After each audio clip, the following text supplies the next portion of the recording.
All right, so let's get going on today's class. So what we're going to do now is we're going to continue on with a look at classical conditioning.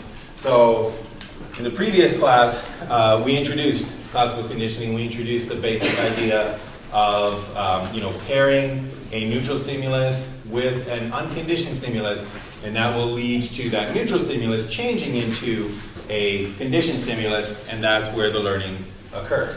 And we saw that we applied how that applied to advertising and how that applied to changing a product, a logo, from a neutral stimulus that you do not have any feelings towards into a conditioned stimulus that causes the conditioned response of positive feelings.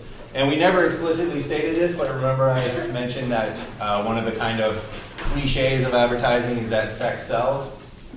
And why is it that that is so often used? And just to kind of tie that loose end down, the reason that sex was so often used as a unconditioned stimulus in advertising was because it was almost universally leading to positive emotions. There was very few people who would see that and not have that, that positive reaction, that arousal, that unconditioned response. It has decreased over the years because of the way that our society changed, because of the way that the gender roles and what's acceptable in society has changed. Highly sexualized advertisements no longer elicit positive emotions. We're still biological people. We still have that reaction. The pornography industry is a $9 billion industry per year. What was it, 50 Shades of Grey? It was one of the biggest selling books of the last decade. So there's still that that kind of primal reaction to it, that primal positive reaction, but no longer is it that universal stimulus that will lead to, that universal unconditioned stimulus that will lead to a positive reaction, and that's why its use has decreased. All right, so that's just wrapping up that loose end. Let's go to today's class. So today we're going to take a look at some of the complexities and basic phenomena that are incorporated into classical conditioning. So we now know the basics. Now let's take a look at some of the specifics. So last time we touched on why people might be afraid of spiders. So why would spiders be an aversive stimulus? So sometimes this gets blown into a full-on phobia that impacts a person's life. For most of us, it's just an aversion, right? For most of us, we don't welcome spiders. We don't approach spiders. We're not happy when we see one. We actively try to avoid them, aversive stimulus. So we're going to see how we can use classical conditioning to unlearn what we have learned. So if a spider has gone from a neutral stimulus that doesn't cause any reaction to a conditioned stimulus that causes the conditioned reaction of fear, and if that gets to the point where it's a phobia and you need clinical help, how does a clinician use classical conditioning to decrease that conditioned response? So we'll take a look at that. And then we'll also take a look at a complexity of classical conditioning that can help us understand why is it that for some people, clowns are an aversive stimulus. So for some people, this is a full-blown phobia, so coulrophobia is the term for the full phobia of clowns. But even if you're not, afraid of clowns, even if you are not somebody who would leave a birthday party because the clowns came out, for a lot of us, there's just this uneasy feeling. There's just something a little creepy. There's just something a little, maybe a little feeling of anxiety. So where is that conditioned response coming from? Especially since most of us have never had a horrible experience with a clown, right? Mostly we've encountered them at birthday parties, maybe the circus, maybe the fair. Most of us have not been attacked by clowns, hopefully, and that's an accurate statement. So where does this aversion come from? We're going to take a look at one theory of that. So that's what we're going to be tackling today. We're going to start off by taking a look at some of the basic principles that are going to help explain these: extinction, spontaneous recovery, and disinhibition. And then we'll take a look at two more complexities, which is stimulus generalization and discrimination, and apply those respectively to treatment of phobias and to the coulrophobia. Why are we somewhat aversive to clowns? All right. So once again, basic procedures and definitions. This is kind of a recap of classical conditioning. So before conditioning, before this dog has gone through any training, you have an unconditioned stimulus, food, which leads to an unconditioned response. It causes, that's that arrow, causes the unconditioned response, the target behavior of salivation. So the unconditioned stimulus does not need to be trained. That's why it's called unconditioned. The unconditioned response does not have to be learned. That's why it's called unconditioned. It's there at the beginning of your training session. Also at the beginning of your training session, before conditioning has occurred, you have a bell, which is a neutral stimulus, and we know it's a neutral stimulus because it does not cause the target behavior. That's how we know it's neutral. So the bell does not cause or causes no salivation. The bell is your NS, your neutral stimulus. And as we saw during the conditioning, in the early phases of the conditioning, the bell will be presented, after which the food will be given to the dog. Food causes salivation. And this is your basic treatment session, your basic learning session. You have the bell, the neutral stimulus is presented, then the food, the unconditioned stimulus is presented, and that causes the unconditioned response of salivation. So in this point, the food, the unconditioned stimulus is causing the unconditioned response.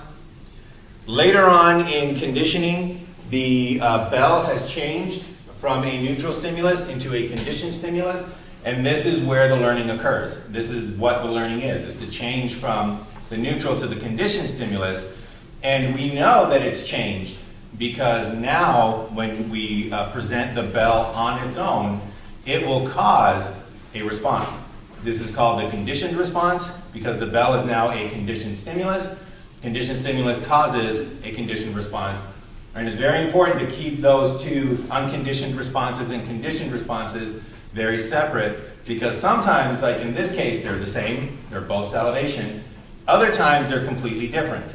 So we're going to see how that affects certain phenomena when we get there, but just remember that conditioned stimulus causes a conditioned response, unconditioned stimulus causes that unconditioned response. All right, so now to arachnophobia. Let's say that you're a clinical psychologist and somebody comes into your office and says, you know what, I have arachnophobia and it's really affecting my life. I got this dream job of mine and it's in this office building, and my dream job's on the 4th floor, and on the 3rd floor they have a spider lab where they do spider research, and I can't accept the job unless I fix my arachnophobia.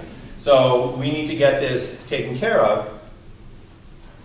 We basically want to change this conditioned stimulus back into a neutral stimulus. So one of the techniques to do that is called extinction. And what extinction is, it's where you repeatedly present the conditioned stimulus in the absence of the unconditioned stimulus. So you repeatedly present the bell in the absence of food. And that will weaken, with every single presentation, it will weaken the conditioned response. So the conditioned response is what we want to weaken. So the way to do that is to present the conditioned stimulus, but without the unconditioned stimulus. And extinction is also refers to the process that is occurring internally, as well as the procedure, right? So if somebody says, oh, I'm going to put you through an extinction treatment, this is what they mean. I'm going to present the conditioned stimulus without the unconditioned stimulus.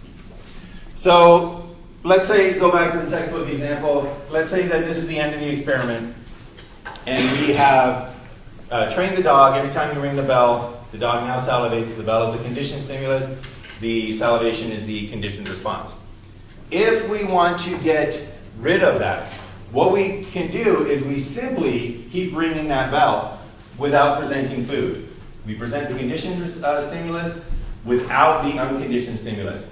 So every single time we ring that bell and we do not present it with food, it'll cause the conditioned response, but that conditioned response will get weaker and weaker and weaker, and eventually you go through the process of extinction and you change that conditioned response back into a neutral stimulus, and we know it's a neutral stimulus because now it causes no salivation. So at the end of extinction, the extinction procedure, the conditioned stimulus changes into a neutral stimulus, and we know it's a neutral stimulus because now we ring the bell and the dog doesn't salivate anymore.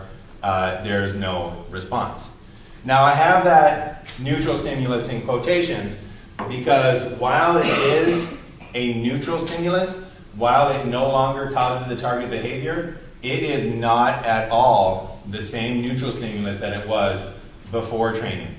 And it is extremely difficult, as we're going to see, to unlearn something that you've already learned. And this is an example of it right here. So it is a neutral stimulus, but it's different than the way that it was before training. So it no longer elicits that target behavior. We've gone through extinction, but it's not the same as it used to be. So we know it's not the same as it used to be because of things that occur after extinction. So the way that it was before conditioning, it was a true neutral stimulus. After extinction, yes, once again, it does not cause salivation, but it still has kind of traces of learning in it. It still has remnants of learning in it that can come out in the right situations.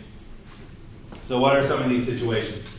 Well, let's say that we've gone through this process of extinction and we have rung this bell over and over throughout the day, and throughout the day the dog kept salivating less and less and less and less and less until we got to the point where we ring the bell and the dog has quit salivating. No more salivation. The bell is now a neutral stimulus. If we stop there and then just go home for the night, we go home, we take the dog with us, the dog has a good rest, morning comes, we go back into the lab. Remember that the bell had gone through extinction, the bell is a neutral stimulus. We go back into the lab, and the first time we ring that bell, now that we're back in the lab, that dog is going to salivate. Without any additional training, it's just the rest. Just taking him out of the lab, giving him that rest. As soon as you come back into the lab, ring that bell, it will recover its ability to elicit the conditioned response. So without any training, this neutral stimulus has gone back to a conditioned stimulus that now causes the conditioned response, and this is called spontaneous recovery. So this is the phenomenon of spontaneous recovery, where your neutral stimulus spontaneously recovers its ability to act as a conditioned stimulus. It is where your conditioned response comes up again because your neutral stimulus as a result of extinction was not really completely neutral, and it now recovers and becomes a conditioned stimulus once again. All right, so spontaneous recovery, extremely important, extremely frustrating, but massively important to know about this if you're going into clinical psychology. If you're treating people using the process of extinction, you need to know about the spontaneous recovery, because unless you do, it looks like failure, and your client is very likely to just give up on the process. So let's go back to the spider example. So here we have extinction, trials, and then here we have the strength of the conditioned response. So the higher this line is, the more fear your client feels when they are exposed to a spider. The lower the line, the less fear, and then this is time, this is the trials that you have. So in session number 1, your client comes in and they say, oh my gosh, I'm super afraid of spiders. And you said, all right, we're going to go through an extinction procedure. And let's, just for the sake of illustration, let's say that the extinction procedure is going to be presenting the spider without the unconditioned stimulus. So the spider without a spider bite, the spider without any pain, the spider without any discomfort or physical pain, right, that you might get from a spider bite. So let's say that we have a live spider that's benign. This is my live spider. What you would do is you would say, all right, put out your hand, and for 30 seconds we're going to put the spider in your hand. And they're sitting there for 30 seconds, and now they're freaking out, right? Because they're conditioned response. That's why they're there. They're freaking out. They're very afraid of spiders. But you presented it without the pain, without the individual getting bit, without anything negative happening, physical pain. So you presented it without the unconditioned stimulus. So then you take it away. That's trial number 1.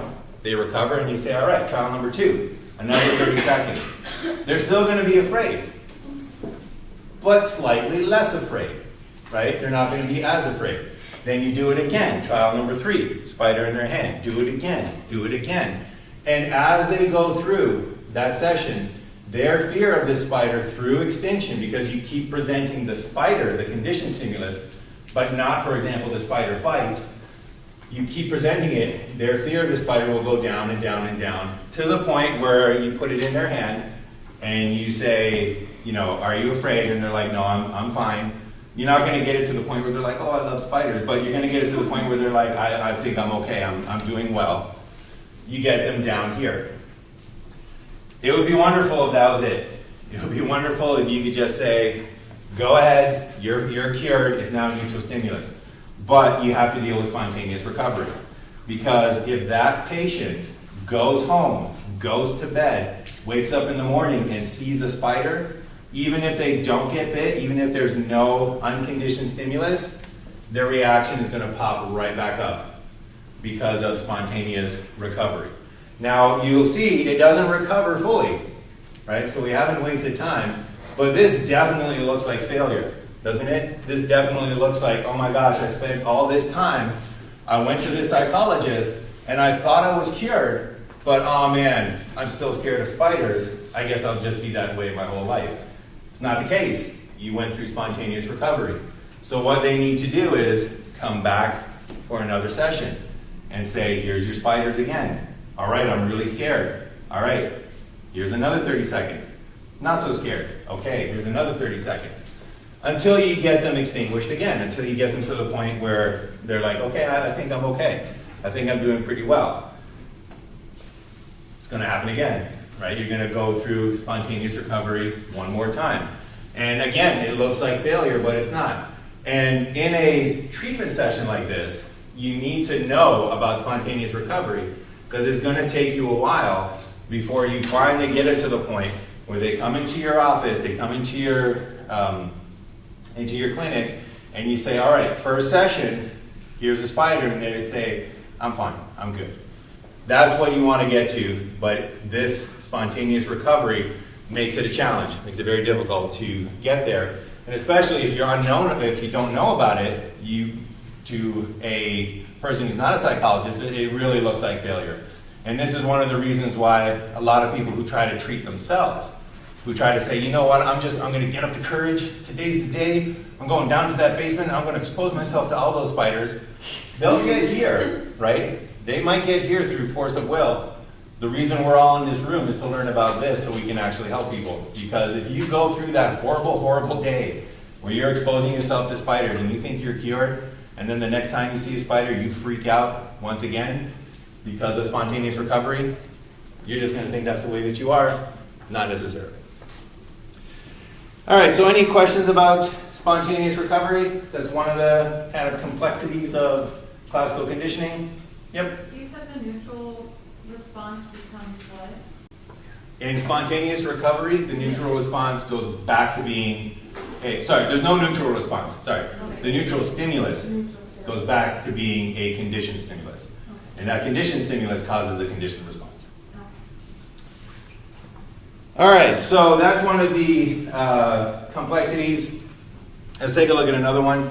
So let's say that you're training your dog, and once again, the dog, the bell is a conditioned stimulus, causes the conditioned response, and you want to get rid of that response. So you keep ringing the bell, no food. Ring the bell, no food. Conditioned stimulus, no unconditioned stimulus. Eventually, that conditioned stimulus changes into the neutral stimulus that now causes no response, no salivation. Once again, it's not like it was before. It's a neutral stimulus because it causes no target response, but there are complexities. And one of those occurs when you present a different stimulus. So let's say that you're done, you ring the bell, no salivation, and then all of a sudden somebody has a clicking noise. Somebody else is working with another dog in the other part of the room, and for the first time, you hear that clicking noise. Just because of the click, now when you ring the bell's going to cause salivation again. You just went through extinction, one click, and your bell is back to being a conditioned stimulus. And this is known as disinhibition. So spontaneous recovery is where the conditioned stimulus comes back after a rest period. Disinhibition is when the conditioned stimulus comes back and you recover the conditioned response because a novel stimulus is introduced. All of a sudden you hear a new click, and all that extinction you went through pops back up, gets undone, and well, most of it gets undone, and it goes back to being a conditioned stimulus. And this is why, let's go back to the person being treated for arachnophobia. This is why if you're in a treatment session, you leave instructions with your secretary that you are not to be disturbed. You turn your phone calls off, nobody knocks on the door. You got that little red light on the outside that says when the session's over and it's okay for people to come in. Because if you get the person to the point where you're like, okay, here's the spider, and they're like, okay, I'm feeling good, I'm feeling fine, and then you hear that knock on the door, they might recover all and undo 80% of the work that you just did. So just that one knock on the door, they might be like, oh my gosh, no, it's a spider, because of disinhibition, right? So again, another thing to know, especially if you're dealing with extinction, for dealing with phobias. All right, any questions on those two phenomena? It's all good? All right. So now that we've taken a look at some of the intricacies of classical conditioning and how it applies to the extinction procedure and changing that conditioned stimulus into a, in quotes, neutral stimulus, now let's take a look at trying to explain why people have a little bit of aversive feelings towards clowns. So, not saying everybody, but enough people in this world find clowns a little off-putting, a little bit aversive. Some of them go on to full-blown phobias of clowns. And there's a number of different theories about why this occurs. So we're going to talk about one of them, but I think it would be kind of like a disservice not to at least mention one of the other leading theories. And I'm sure both of them have, both of them are contributing. So one of the leading theories is brings into called observational learning, which we'll talk about later in this course. But it has to do with the fact that the murderous killer clown, the dangerous clown, is just a trope that we have in our society. So a couple of years ago, we had It. Just what, last week was it? It 2 came out. So, you know, you can float again if you like. But, you know, it's a trope. It's just something that we'll see. So this year, we got It 2. We're getting the Joker movie in, I don't know, I think it's coming out December or something like that. It's coming out soon. But we have this killer clown trope. So if you've been exposed to those images through observational learning, you will develop this aversion to clowns. But what if you haven't, right? What if you're not a horror fan and you've never seen these horrible clowns? Well, oftentimes it can be portrayed in other genres. So if you've ever seen the original Dumbo, I remember when I was a child and I saw this movie, I did not like those clowns. They gave me bad feelings. I did not like what they did to Dumbo. They were horrible. They were super mean to Dumbo. And they didn't do this in the live action remake. But at one point they were basically discussing straight up murdering Dumbo by dropping him off of like a 4,000-foot platform, because it'll be twice as funny as a 2,000-foot platform. That's just mathematical. So we got Dumbo. I'm going to try a new kind of technique to hopefully play a video right now. So It happened in Dumbo. I was looking for some examples. It happens in Teen Titans Go as well. So, hey, all right, let's see if we got volume, and let's see if it all works. So if you, if you miss Dumbo, you might be able to learn that clowns are terrifying from other genres. You know what, Titans? After saving the world, I think we've earned ourselves a party. We'll have food, dancing, and any type of entertainment you guys want. A DJ, rock band, magician, you name it. A clown! What? We said a clown! Please, what is the clown? This is a clown, Star. All right, so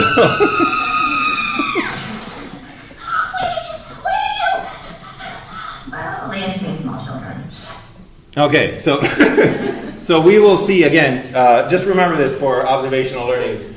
We will see why that will train you to be actually terrified of clowns. So again, this is all children's entertainment. And then you have another example where this popped up in a children's movie in Inside Out. I think it was Jangles, the clown. If you remember, this gigantic nightmare clown that was just rampaging through the dream world and just causing, destruction. So that's one of the theories, that through our culture, we're just exposed to terrifying clowns. So of course, we're going to be a little wary of an actual clown because we've seen terrifying clowns before. But there's another possibility, and there might be another contributing factor, and that has to do with classical conditioning, and it has to do with generalizability. So let's take a look at that first, the kind of textbook version of it. So let's say that you are training your dog, once again, to salivate to the bell. So you've got it to the point where the bell is now a conditioned stimulus, so that when you present, oops, a little too far. When you present the conditioned stimulus of the bell, it causes a conditioned response of salivation. Now, you need to have used a certain bell. While you were ringing that, you had a bell that was like ding, ding, ding, ding, ding. You had a certain bell. That bell had a certain tone. So let's say that you were using a 2,000 hertz bell, right? Causes a 2,000 hertz tone. Ding, ding, ding, ding, ding. And that causes the conditioned response of salivation. So ding, ding, ding, ding, ding. The dog salivates. That 2,000 hertz bell is a conditioned stimulus. What happens when you ring another bell? What if you get a bell that's slightly lower? Ding, ding, ding, ding, ding. What will the dog do? Well, as it turns out, even though the dog has never heard this new bell before, even though the dog has never been trained on this new bell, once you ring that 1900 hertz bell, that lower bell, the dog will salivate. So it's never been trained on this bell. It's only been trained on the 2000 hertz bell. It's only been trained on the 2000 hertz bell. But if you go lower, you will still get salivation. If you go to a higher tone, ding, ding, ding, ding, ding, you'll still get salivation, even though neither of those new bells have ever been presented to the dog. None of them have ever been associated with food. They've never been through that classical conditioning procedure. So what's going on in this? Well, this is the phenomenon known as stimulus generalization. So what happens in stimulus generalization is your conditioned response has a tendency to respond in the presence of in the presence of stimuli that are similar to your conditioned stimulus, and have, even if they've never been presented before. So it's generalization. The learning is generalized to other stimuli that are like the previous, the conditioned stimulus. So that can lead us to this stimulus generalization curve. So this is what stimulus generalization looks like. Here we have the conditioned response strength, how intense or how strong is that conditioned response. Higher means stronger. Here we have the conditioned stimulus that you were trained on. And then across these axes, we have increasing difference. So this is like an increasing more of the conditioned stimulus. this is an increasing less. So if your conditioned stimulus is a tone, this is higher tones, and these are lower tones. And as you can see, the response is highest to the conditioned stimulus. So that original bell that was actually paired with food, the only bell that was actually paired with food, that is still going to get the highest conditioned response.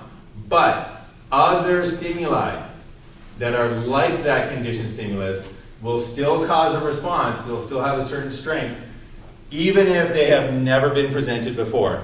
And that's because the learning generalizes to those other stimuli.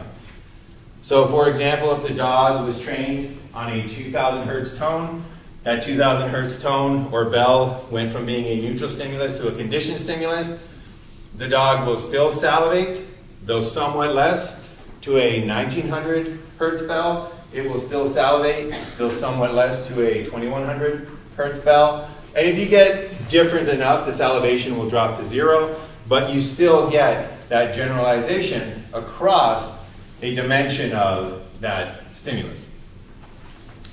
So this is one of the ways that researchers can test organisms that cannot communicate with the experimenter. So if you're ever working with very small children, or if you're ever working with animals, especially with animals, and you want to know how do they think, how do they view the world, how do they understand the world, you can take advantage of this stimulus generalization. It's not just good for causing phobias in clowns, you can actually use it for other purposes. So let's say, for example, I wanted to know how a dog thinks, right? So I've already established that it will, it can notice the differences between sounds, but it generalizes across higher pitches and lower pitches. But let's say that I wanted to know, well, how does a dog think? How does it recognize concepts? And I said to myself, all right, well, what about color? I'm going to train this dog on dogs are colorblind. Okay, how do we know they're colorblind? I'm going to train this dog on a blue square. Blue square, here's some food. Blue square, here's some food. Blue square, here's some food. Eventually, blue square with no food causes salivation. Blue square is a conditioned stimulus. Salivation is a conditioned response. What I can then show the dog is different types, different colors of squares. And if this is, let's say we don't have a colorblind dog, if this is the stimulus generalization curve that we get, not only do I know that this dog can, number one, see colors, I also know that it organizes colors in the same order that we do. Because the second most salivation occurred to purple. The third most salivation occurred to red. So the same way this is organized according to the way that we categorize colors, the stimulus generalization curve here says that, yeah, you think that purple is most similar to blue, so does a dog. You think that red is less similar to blue, so does a dog. So you can take a look at the generalization patterns to determine how an organism actually conceptualizes or categorizes these different stimuli. So if I wanted to know, can dogs understand numerosity? Can they understand the number of sides, for example? I can take that same dog and start presenting these and see if it understands that a triangle is pretty close to a square, a pentagon is pretty close to a square, but a hexagon is further away. That should come out in the pattern of the conditioned response, the strength of the conditioned response to the generalized stimuli. So if our dog sees these shapes as similar, right? We trained it on the square. And if the dog thinks that these shapes are similar, this is the pattern that we should get for the conditioned response strength. That's the pattern of salivation, the amount of salivation we should get for these ones here. If the dog has no idea that these are similar, if it sees these as completely different, then that's the pattern of salivation we should get. We should still get a ton of salivation to that square, but if the dog is looking at this and saying, that's a completely different thing, it'll show up with no generalization. So this gives us a nice way to kind of probe minds that we can't just ask, what do you think of this? What do you think of this? And a lot of comparative psychology, animal psychology, can use this technique to figure out how do dogs think, how do cats think, how do horses think. Any animal that you want to use, you can use this stimulus generalization and classical conditioning. All right, are there any questions about kind of the basics of stimulus generalization before we take a look at coulrophobia? All right, so how does this apply to clowns? Well, let's say that, we'll take a look at two examples. Let's say that you developed your fear of clowns later in life. Okay, you thought that they were, you were totally with Beast Boy and Cyborg at the beginning, you thought that they were amazing. And then after you turned 18, you show up to your friend's birthday party for their nephew, and a clown comes up and you're like, ooh, no thank you. You just feel a little bit averse. Where might this have come from? Well, it could come from the R-rated movies that you were watching. So let's take a look at how this would work. So let's take a look at some classic, iconic horror villains. So we have guys like Jason Voorhees. All right, so this is Jason Voorhees. And we are actually going to see, when we take a look at higher order conditioning, when we explain why the Black Widow is so underutilized in the MCU, we're going to see how this gets established as a conditioned stimulus. So when you first see, if you've never seen the Friday the 13th movie franchise, and somebody shows you a hockey mask, you're not scared of hockey masks. You're not going to look at it and say, oh my gosh, hockey mask. You're going to say, it's a hockey mask. I don't feel one way or the other. It's a neutral stimulus. We're going to see how classical conditioning can turn that into a conditioned stimulus, where when you see the hockey mask, you're like, ooh, just feel a little frightened of it. So we got Jason Voorhees with his hockey mask. We got Mike Myers with his inverted William Shatner mask. So once again, classic serial killer, actually horror villain, actually coming back. I think they kind of rebooted it and got it right after 8 tries, I think he had. So anyways, so we got Mike Myers. We got the villain from Scream. Once again, got that mask. We got Annabelle from the Conjuring universe. And once again, kind of pay attention to the face that you see here in these horror movies, and you might start to notice a pattern. So, is it the same universe I think The Nun is in? So this is The Nun again. And once again, take a look at that face. There's a pattern that you might be noticing. And just one more example, just so that you don't think this is just a couple of movies. So this is from The Purge. And we got a few examples here. So we got this Uncle Sam face right there. And we got these two faces right here.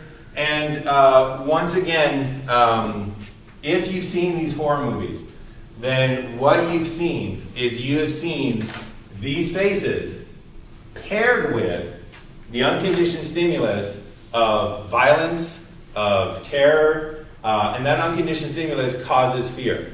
So if you saw this face, right? If you just went to a party and it was a costume party and somebody had that face, you'd be like, oh, you're cartoonish Uncle Sam. Okay, woo. I don't know why you'd be so excited, but anyways, you'd be, that would be your reaction. But I haven't seen this movie, so I don't know what this guy does. But I'm assuming murder is probably involved. So this would be a neutral stimulus the first time you see it. Then he murders somebody. That murder, unconditioned stimulus, witnessing that murder, unconditioned stimulus, causes the unconditioned response of fear. Do it over and over and over again. Pretty soon you see that mask and you feel the fear. Pretty soon that mask will go from being a neutral stimulus to a conditioned stimulus. And that's why Jason's hockey mask went from being a neutral stimulus to a conditioned stimulus. That's why Mike Myers' mask went from being a neutral stimulus to a conditioned stimulus. That's probably one of the reasons why they designed these characters with these iconic looks, so that they can change them and use them in numerous sequels, changing them from a conditioned stimulus to a neutral stimulus to a conditioned stimulus. So eventually, you have this stimulus here, and it has gone from being a neutral stimulus where you're like, well, that's a weird mask, to a conditioned stimulus that causes the conditioned response of fear, and that's one of the places where horror movies get their effectiveness. All right, so far so good? Everybody with me right now? Okay. So what does this have to do with clowns? Well, it has to do with stimulus generalization. Because if you take a look at a lot of these iconic horror movie villains, you will notice that their basic stimulus of their face just happens to be a lot like what clowns have for their faces. So let's take a look at Jason over here. For Jason Voorhees, for that hockey mask, we got a large region of white. Look at this guy, large region of white. We have darkness around the eyes. Look at this guy, darkness around the eyes. We have little hints of red. Look at this, little hints of red. So if you have been conditioned to fear this mask, then that conditioned stimulus, that conditioned response has the opportunity to generalize in as much as this shares the same features as this. So if you've watched the Friday the 13th movies, you've gone through training where this mask has become a conditioned stimulus, and now that can generalize to that clown face. If you've seen the Nun movies, once again, we have large area of white, darkness around the eyes, red around the mouth, right? It's very similar. And to our minds, we change this, maybe not from a completely neutral stimulus, but definitely it gets ramped up. It gets strengthened as a conditioned stimulus, so it leads to the conditioned response of fear. And these similarities give it the ability to be generalized, to have that conditioned response generalized to the clown. So the clowns may have done nothing to you. They may have never been paired with an unconditioned stimulus that causes fear. But if you watch enough horror movies, then you have been conditioned to this conditioned stimulus. And that conditioned stimulus causes the conditioned response of fear. And in as much as this stimulus here shares commonalities with this stimulus here, it's going to cause a conditioned response of fear. It's going to be weaker. You're not necessarily going to go running for the hills. But if you've ever felt uneasy, if you've ever felt a little anxious, if you've ever felt, yeah, that is a little aversive, and you look back on your history and you say, what have clowns ever done to me? Nothing. Why am I aversive? Well, it might be because you've been watching these horror movies and stimulus generalization is causing you to generalize that conditioned response to these other stimuli. All right, any questions on that? Make sense? All right. So, what if you've never watched a horror movie? However, what if that's just not your genre? Or what if you're a child and you have responsible parents, right, who don't let you watch those horror movies? Why then might you still be afraid of clowns? Once again, it goes back to stimulus generalization. So there are movies with general audiences that have villains, that have scary villains, scary for children. And one of the biggest perpetrators of this is Disney. That's getting a lot easier to say because Disney is basically, all entertainment now almost? But anyways, if you've ever seen a Disney movie, you have been classically conditioned to fear certain faces. So for example, if you've seen Sleeping Beauty, yes, she is basically the uber villain of the Disney universe. And once again, take a close look at her face, right? Pale. Look at the darkness around the eyes. Look at the redness around the lips.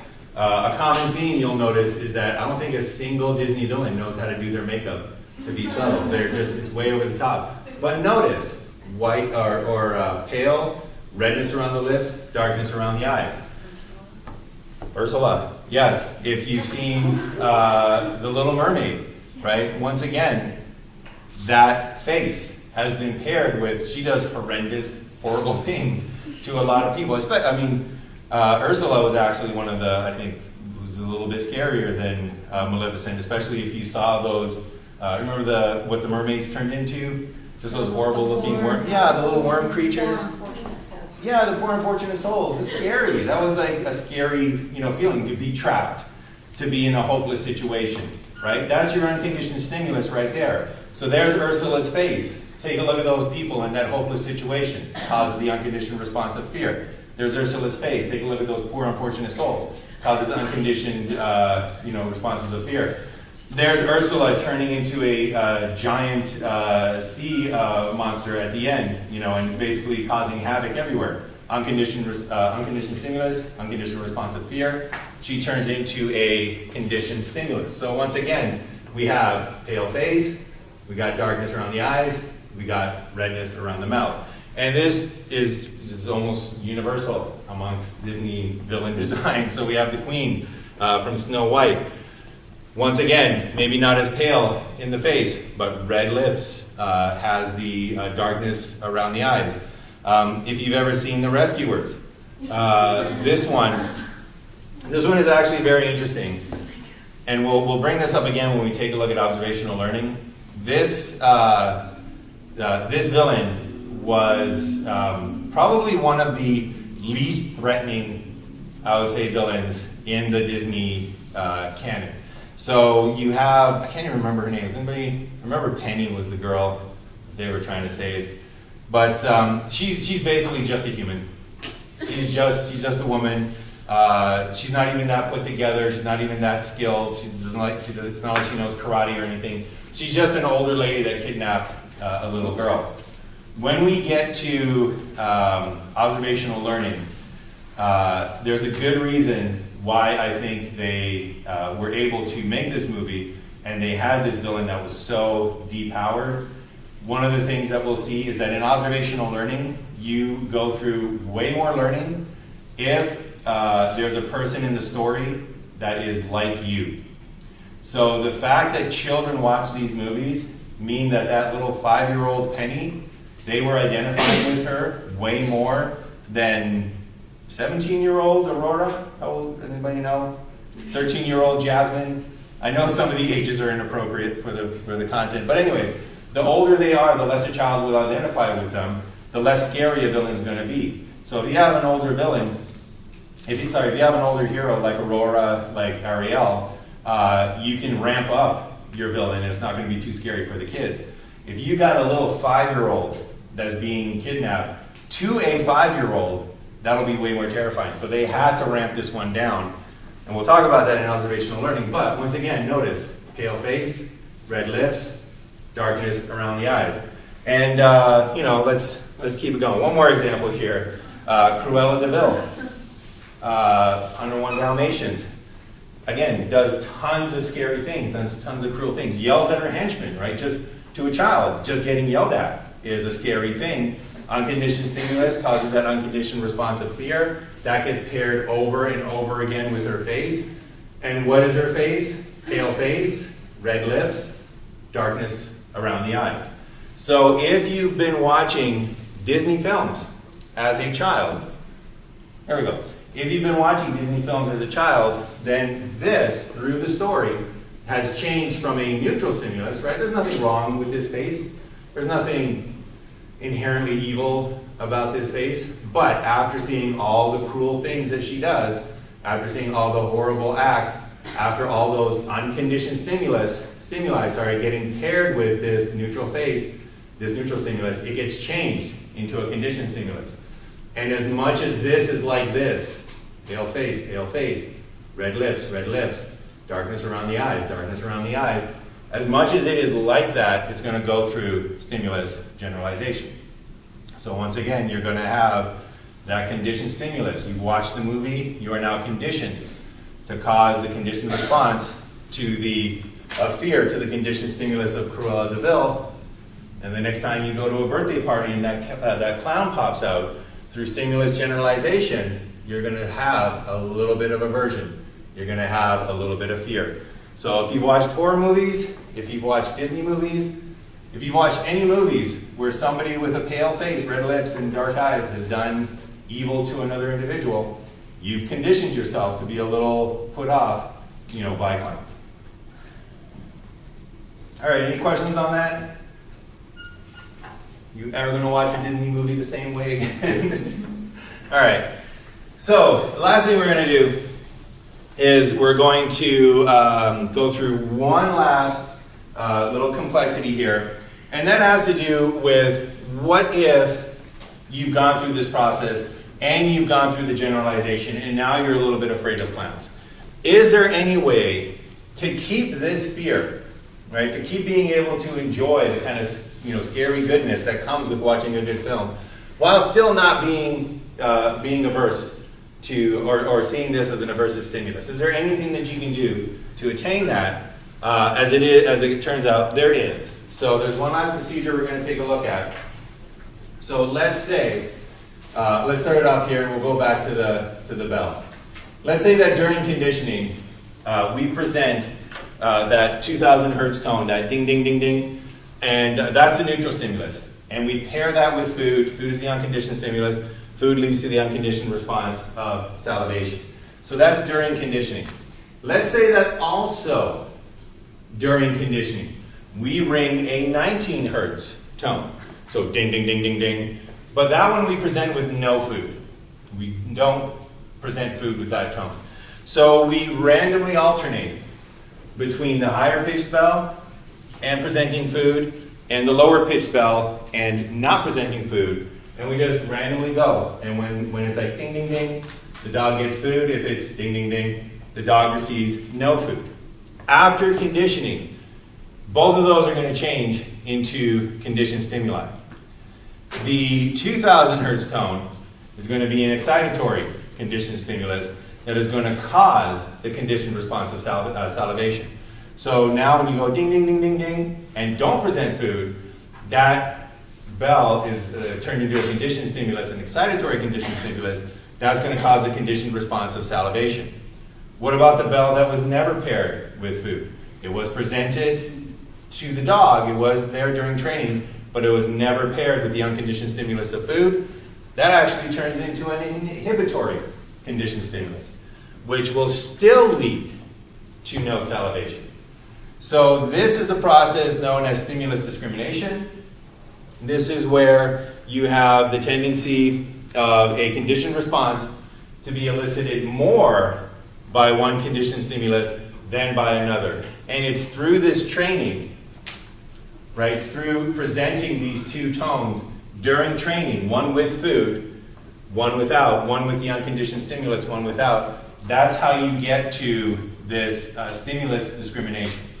And once again, this is a way that if you've ever heard scientific reports about, the hearing of dogs is so acute, or the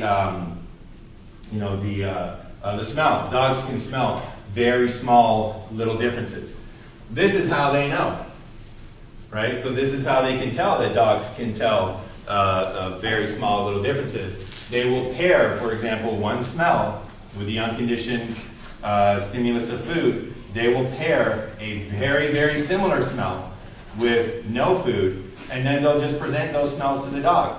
And if the dog reacts or causes salivation to one of them and it does not cause salivation to the other, that means that the dog can discriminate, right? Stimulus discrimination.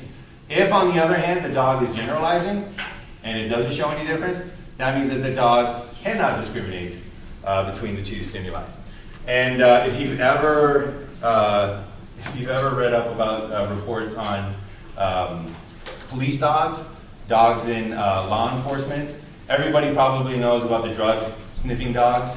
Dogs are also used in child pornography busts, and one of the preferred storage devices for child pornographers is the micro SD card, and they will hide it in a wall, so they'll have like a hidden wall where they just have like tons of micro SD cards. You can't keep it on your hard drive.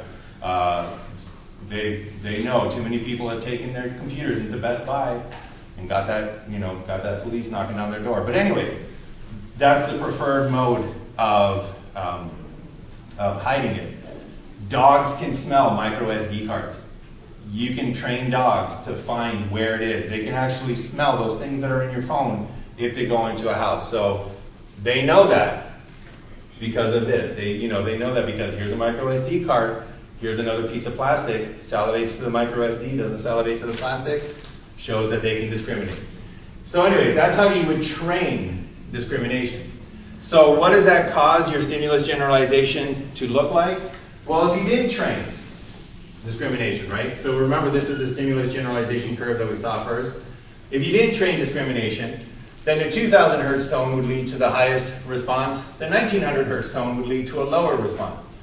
But because we trained these dogs on the 1900 hertz tone and never presented food with the 1900 hertz tone, and the dogs learned stimulus discrimination, that's what their curve will look like. So they will not salivate to the 1900 hertz tone, and it will have a little more of a ramp here, but they will still salivate the most of the 2000, and then less and less as it goes, less similar than the 2000 hertz tone.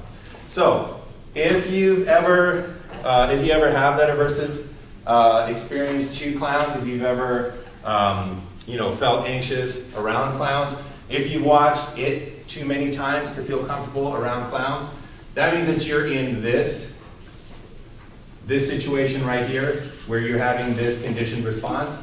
So the way to do that would be to go through a series of trials where you present a slightly different stimulus, which is another clown face, without any unconditioned stimulus that causes fear. So if you just watch a clown perform on America's Got Talent, if you just watch YouTube videos of clowns at the circus, if you watch Cirque du Soleil, right, where they're not doing like a terrifying thing. I don't know if they have one of those. But anyways, if you just watch those, then you will go through this process of stimulus discrimination, and the next time you go to a birthday party, you're going to be completely fine.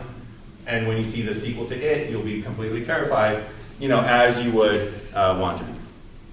All right, so any comments, questions, final thoughts about what we saw today? All right, so that's all that I wanted to cover for today. So I will be, just give you kind of a bit of an update. I'll be grading your exams, hopefully today, so I will be doing a wholesale post of grades either tomorrow or definitely by Monday, so you'll know exactly how you did. As soon as all the makeup exams are done, I will hand back the exams in class so you have a chance to take a look at those. But other than that, I'm done for the day, so enjoy your weekend, watch some horror movies, watch some Disney movies, and let me know how you feel about clowns on Tuesday.